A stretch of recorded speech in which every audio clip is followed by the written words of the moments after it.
कैसे हैं आप सभी स्टूडेंट। तो आज की इस वीडियो में मैं आप सभी को FYP semester 2 major paper 2 economics यानी अर्थशास्त्र के आप सभी बच्चों का पेपर में 15 मार्क्स का सवाल और 5 मार्क्स का सवाल मिला के 15 नंबर का टोटल 6 सवाल आता है। कोई 4 सवाल बनाइएगा तो 60 नंबर मिलता है और 5 नंबर का जो 2 सवाल आता है। टोटल इस वीडियो के थ्रू मैं आप सभी बच्चों को 70 नंबर के सवाल बता दूंगा 75 में से। तो इस वीडियो को लास्ट तक देखिएगा, वीडियो अपने दोस्तों को भी शेयर कर दीजिएगा ताकि वो लोग भी आपके 70 में 70 75 में 70 नंबर ला सके। ठीक है, तो चलिए वीडियो को शुरू करते हैं। पसंद आए तो लाइक करें, चैनल पर नहीं हुआ है सब्सक्राइब करें, बेल आइकन पे क्लिक करें ताकि इसी प्रकार जब न्यू वीडियो आएगा आपको अपडेट मिल जाएगा। डिस्क्रिप्शन बॉक्स में Telegram, Facebook, Twitter, Insta link available है, जहाँ फॉलो करना चाहे कर सकते हैं। ठीक है, देखिए क्या है। सबसे पहले आप सभी बच्चों को मैं बताना चाहूँगा कि आप लोग जो इंटरनेट पे जो क्वेश्चन पेपर या फिर जो भी गेस्ट पेपर यूज करते हैं तो आप किसी का भी यूज करें, कोई दिक्कत नहीं है, लेकिन सिलेबस के अकॉर्डिंग अगर वो चीज़ है तो ही पढ़ें, क्योंकि बहुत सारी चीज़ें जो रहती है एडिटेड रूप में रहती है और आप समझ नहीं पाते हैं। तो बिना सिलेबस को समझे वो सिलेबस आपके बेसिकली जो क्वेश्चन पेपर या इंटरनेट पे चल रहा है वो आप मिला ले, पहले सिलेबस है या नहीं उसके बाद ही पढ़े। इसलिए हम लोग देखिए आपको जो भी चीज़ पढ़ाते हैं सबसे पहले सिलेबस दिखा देते हैं, सिलेबस के अकॉर्डिंग है तो ही पढ़िए वरना मत पढ़िए। ठीक है, देखिए क्या है। तो सबसे पहले आपके सिलेबस में इंट्रोडक्शन पढ़ना है, जिसमें आपको मैक्रो इकोनॉमिक्स के बारे में पढ़ना है। मैक्रो इकोनॉमिक्स में क्या बेसिकली इशूज़ क्या होते हैं इकोनॉमी ये बताना है। नेशनल इनकम पढ़ना है, राष्ट्रीय आय पढ़ना है, जीडीपी पढ़ना है, नेशनल इनकम पढ़ना है आपको। ठीक है, उसके अलावा आपको जीडीपी के जो लिमिटेशन होते हैं, नॉमिनल जीडीपी और रियल इनकम जीडीपी पढ़ना है। जो सोशल अकाउंटिंग होता है इन्वायरमेंटल कंसर्न्स को लेके बताना है, और सेज लॉ पढ़ना है आपको मार्केट को लेके, classical theory of employment, critical analysis पढ़ना है एंड कीरेंस ऑब्जेक्शन के बारे में पढ़ना है। ठीक है, फिर प्रिंसिपल ऑफ इफेक्टिव डिमांड पढ़ना है। ठीक है, फिस्कल एंड मॉनेटरी पॉलिसी के बारे में पढ़ना है हमारे पास। ये सारे के सारे टॉपिक पढ़ने हैं। तो ये था पूरा सिलेबस 4.2 तक जो लिखा हुआ है ये पूरा आपको सिलेबस है। ठीक है, अब इस सिलेबस के अकॉर्डिंग 15 नंबर के सवाल और 5 नंबर के सवाल ये दोनों चलिए मैं आपको बताता हूँ। ठीक है, यहाँ पर पहला यूनिट 1 इंट्रोडक्शन से अगर हम बात करें 15 नंबर के सवाल में यहाँ पर जो क्वेश्चन लिखे गए ये यहाँ पर हिंदी में लिखे गए।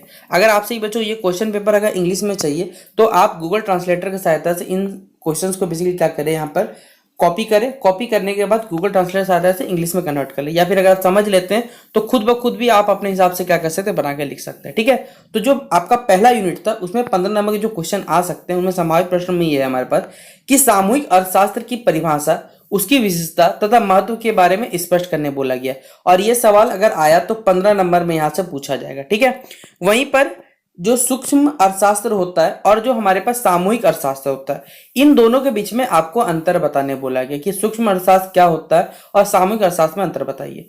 तीसरा क्वेश्चन है आधुनिक अर्थव्यवस्था की जो प्रमुख सामूहिक समस्या है उसकी विवेचना आपको करनी बोली गई यहाँ पर कि आधुनिक अर्थव्यवस्था जो है उसका क्या क्या हमारे पास सामूहिक समस्या उसके बारे में बताइए। ठीक है, अगला क्वेश्चन है आपके पास, ये तो आप सही बच्चे भी आप लिख सकते हैं, बेरोजगारी तथा मूल्य वृद्धि की समस्या पर विस्तार पूर्वक आपको क्या करना, चर्चा करने बोला गया कि बेरोजगारी का स्तर और जो मूल्य वृद्धि चल रहा है मार्केट में हमारे पास इसके संबंधित आपको क्या करना है, इससे जुड़ा हुआ जो समस्या है अपने हिसाब से विस्तार पूर्वक बताना है। और ये सवाल कितने नंबर का, 15 नंबर का यूनिट 1 में से इंपॉर्टेंट में। ठीक है, अब 5 नंबर के सवाल जो यूनिट 1 से इंपॉर्टेंट है। पहला देखिए 15 नंबर का सवाल आएगा तो मिनिमम आपको 3 पन्ना लिखना ही पड़ेगा हर हालत में, और अगर 5 नंबर का सवाल आता तो मिनिमम 1 पन्ना, आप ज्यादा 2 पेज लिखिए कोई दिक्कत है, लेकिन मिनिमम 1 पेज जरूर लिखिएगा, मैं आपको सलाह देना चाहूंगा यहाँ पर। ठीक है, तो पहला क्वेश्चन यहाँ पर जो 5 नंबर पूछा सकता है वो है सामूहिक अर्थशास्त्र का क्षेत्र बताइए।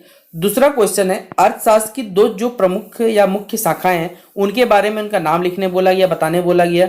सामूहिक अर्थशास्त्र की कोई भी दो प्रमुख हमें समस्याएं जो दिखती है उनके बारे में यहाँ बताने बोला गया, या फिर कीन्स का जो योगदान है हमारे पास उनको संक्षेप में यहाँ पर लिखने बोला गया। ठीक है, तो ये था यूनिट 1 का 15 नंबर का सवाल और 5 नंबर का सवाल जो पेपर में पूछा जा सकता है।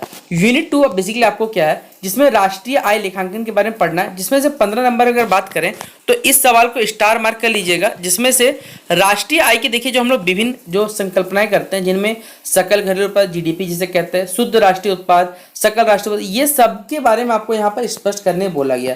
तो ये सवाल महाभिबिया है, इसे अच्छे से पढ़ लीजिएगा आप लोग। ठीक है, अगला क्वेश्चन नंबर 2 अगर हम बात करें तो राष्ट्रीय आय मापन की जो विधियां होती है उनका आपको वर्णन करने वाला है कि यानी राष्ट्रीय आय जो हम लोग निकालते हैं उसका जो निर्धारण करने के बहुत सारे विभिन्न तरीके, तो इनका वर्णन करना है तथा मापने के लिए इन पे जो कठिनाई आते हैं, इनके जो प्रॉब्लम फेस करने पड़ते हैं उनके बारे में यहाँ पर आपको चर्चा भी करने बोला गया साथ में। ठीक है, अगला क्वेश्चन है जो वास्तविक राष्ट्रीय आय है और जो सांकेतिक राष्ट्रीय आय दोनों के बीच में अंतर स्पष्टीकरण करने बोला गया कि दोनों के बीच में आप अंतर बताइए। चौथा क्वेश्चन है हमारे पास है कि जो हरित लेखांकन जिसे ग्रीन अकाउंटिंग के नाम से जाना जाता है, इसकी संकल्पना जो है तथा पर्यावरण चिंताओं का आपको वर्णन करने बोला गया। तो ये भी सवाल कितना नंबर के लिए इंपॉर्टेंट है? 15 नंबर के लिए इंपॉर्टेंट है। अब आता है यहाँ से यूनिट 2 में आपका 5 नंबर का जो सवाल जो इंपॉर्टेंट है। पहला क्वेश्चन है सकल घरेलू उत्पाद और जो राष्ट्रीय जो कह सकते हैं सकल जो राष्ट्रीय उत्पाद है, दोनों के बीच में अंतर बताना है। और ये सवाल देखिए बहुत भी है, यहाँ से एमसीक्यू का सवाल ही पूछा जा सकता है। पेपर 5 एमसीक्यू आएगा, याद रखिएगा। तो एमसीक्यू के लिए आपको तो पूरा कंसेप्ट अगर क्लियर होगा तो ये आप लोग बना सकते हैं, ठीक है। अगला क्वेश्चन है व्यक्तिगत आय और जो उपभोज हमारे पास आय है, दोनों के बीच अंतर बताना है। और इसी क्वेश्चन में यहाँ पर एक छोटी छोटी है, ये 4 नंबर में डाल दीजिएगा कि सामाजिक लेखांकन क्या होता है, ये बताना है। तीसरा क्वेश्चन यहाँ लिखा गया है कि राष्ट्रीय आय मापन की किसी एक विधि का आपको मतलब राष्ट्रीय निकालने का कोई भी एक तरीका को आप यहाँ व्याख्या कर सकते हैं, ठीक है। यूनिट 3 में क्या हमारे पास है, जिसमें उत्पादन और रोजगार का सिद्धांत आपको बताना है, ठीक है। तो जिनमें सबसे पहले 15 नंबर का क्वेश्चन में जो से का नियम है मार्केट को लेकर, यानी से का जो बाजार नियम है, ठीक है, इसको आपको क्या करना है, आलोचनात्मक यहाँ पर परीक्षण करने बोला गया कि से का जो बाजार नियम है उसका आप आलोचनात्मक यहाँ पर परीक्षण कीजिए, ठीक है। क्वेश्चन नंबर 1 है। क्वेश्चन नंबर 2 जो है उसमें बोला गया कि शास्त्रीय रोजगार सिद्धांत का विवेचन करने बोला गया कि शास्त्रीय रोजगार सिद्धांत क्या, उसका विवेचन करिए।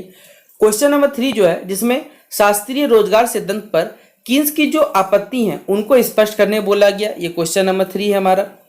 क्वेश्चन नंबर 4 की अगर हम बात करें तो प्रभावी मांग के सिद्धांत की व्याख्या कीजिए तथा उसके समग्र जो मांग है और समग्र आपूर्ति में जो संतुलन है उसको स्पष्ट करने बोला है 4 नंबर में।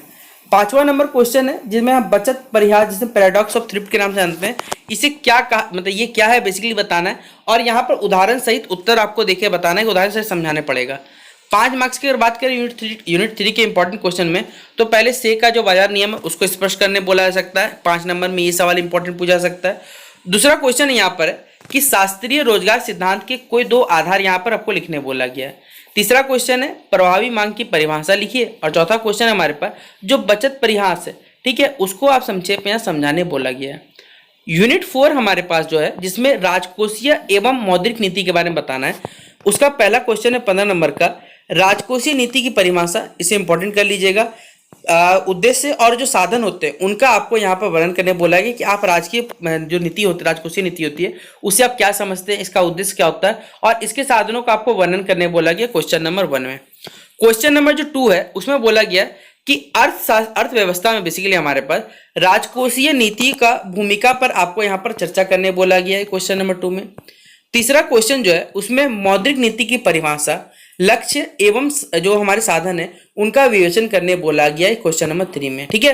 अगला क्वेश्चन नंबर जो 4 है इसमें बोला गया हमारे भारतीय अर्थव्यवस्था में जो मौद्रिक नीति है उसकी उपयोगिता का आपको यहाँ पर विश्लेषण करने बोला गया। और ये भी सवाल देखिएगा इंपॉर्टेंट नोट करिएगा 15 मार्क्स के लिए। तो ये था यूनिट 3 का जो 15 मार्क्स का सवाल। अब 5 मार्क्स का जो सवाल पूछा जा सकता है जिसमें पहला ही क्वेश्चन हमारे पास है राजकोषीय जो नीति होती है इसकी कोई 2 प्रमुख आपको साधन बताने हैं, ये क्वेश्चन 1 में। फिर दूसरा क्वेश्चन है बजट जो नीति होता है इसका आपको अर्थ यहाँ पर स्पष्ट करने बोला गया।